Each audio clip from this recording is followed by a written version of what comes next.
Bonjour, je vais vous présenter donc le projet qui s'appelle Virtual Bâti. C'est un projet qui vise à concevoir les meilleurs projets de bâtiments agricoles grâce à la réalité virtuelle. Donc, pourquoi nous sommes-nous intéressés à ce projet? C'est parce qu'en fait, en tant que chambre d'agriculture, nous concevons des projets de bâtiments agricoles. Voilà. Et donc, par rapport aux agriculteurs avec lesquels nous travaillons, l'objectif, c'est d'éviter des erreurs de conception, c'est de personnaliser les projets, donc en intégrant notamment tout l'existant, et bien entendu, si possible, de réduire donc le coût des travaux. L'objectif pour nous, chambre d'agriculture, c'est de nous démarquer, de maintenir, voire de développer nos parts de marché, on va y revenir, et de fidéliser notre clientèle. Donc on a réalisé une étude de marché auprès d'un panel d'agriculteurs présents à Tech Élevage. Donc près de 2 agriculteurs sur 3 se sont montrés intéressés par ce concept de réalité virtuelle. Et parmi les gens intéressés, il y en a les 3/4 qui étaient prêts à payer le service plus cher que ce que nous le vendons aujourd'hui. Donc ça nous a donné des ailes. Notre projet est très cadré. L'objectif, c'est de cibler les agriculteurs qui sont en phase d'évolution d'activité. On pense notamment à l'installation, mais pas seulement. Dans notre projet, il est prévu d'inclure la circulation des principaux matériels agricoles dans le bâtiment et d'insérer donc le projet de bâtiment dans l'existant au travers notamment de la réalité augmentée. Et nous avons prévu également des évolutions du projet, mais je n'insiste pas dessus, vous les voyez à l'écran.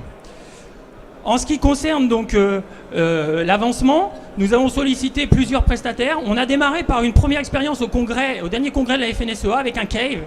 Donc, mais c'est pas très satisfaisant parce que c'est pas très souple le cave. C'est difficile à transporter, notamment. Donc on est passé plutôt au masque et donc on a un prestataire avec qui on est en contact très avancé, s'appelle Inode, qui est présent sur la French Tech à Laval. On a réalisé des tests avec eux. On connaît les montants des prestations.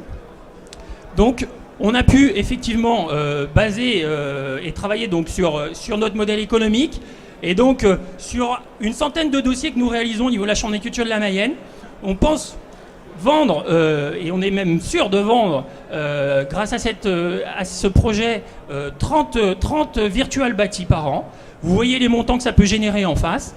On est également persuadé de pouvoir augmenter notre portefeuille client, parce qu'en fait, aujourd'hui, on a certains devis qu'on perd pour cause d'incertitude par rapport au projet. Et puis également, ce qu'on envisage, c'est de faire une analyse des principales erreurs qui seront évitées grâce à notre projet. Et donc, du coup, on pense que ça a également une valeur. Voilà, donc trois étapes pour notre projet. Vous les voyez à l'écran. Donc, et c'est pour ça. Et merci Philippe, on va continuer d'en parler avec le jury. Attention, il ne va pas falloir une seule. Hein. Votre valeur ajoutée par rapport à l'utilisation de la réalité augmentée, c'est quoi? Notre valeur ajoutée, c'est d'éviter les erreurs de conception dans les bâtiments agricoles. Voilà. Mais la 3D, elle fait pas ça. 3D. Et puis effectivement, le visualiser en immersion. Une deuxième question? Est-ce que vous avez... Ça fait bien entendu partie des questions qu'on s'est posées. Donc je ne sais pas si vous avez vu, très rapidement j'ai passé, mais on s'est posé la question des flux d'air, de ventilation notamment dans les bâtiments. Donc ça c'est effectivement, et notamment dans le lien entre ces flux d'air et puis les types de matériaux utilisés, hein, notamment en bardage et autres. Et pour bien comprendre, alors ça veut dire que l'exploitant se promène dans son exploitation avec son casque.